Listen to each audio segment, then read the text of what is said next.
कि आज के कन्वीनर मुशायरा में जिनका नाम है और उन्होंने बड़ी मेहनत भी की है, जनाब निसार आरिफ साहब, तो उनसे भी चलते चलते कुछ शेर सुन लिए जाएं तो बेहतर होगा।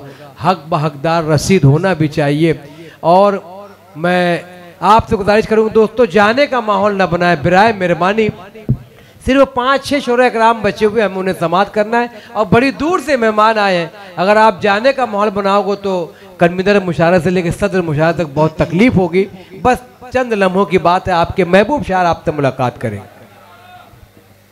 दोस्तों मैं चंद शेर पढ़ता हूँ। क्या बात है, क्या और इजाजत।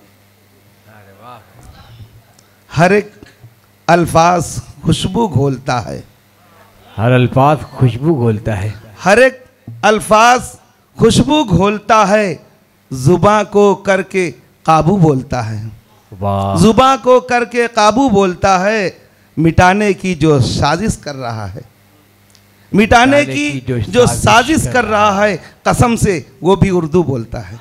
वाह, मिटाने की, वाह वाह वाह वाह, शुक्रिया, बहुत अच्छे निसार भाई, वाह। मिटाने की जो साजिश कर रहा है, कसम से वो भी उर्दू बोलता है। बोलता है। मैं सिर्फ इतना ही पढ़ूंगा, अपने जगह ले लूंगा।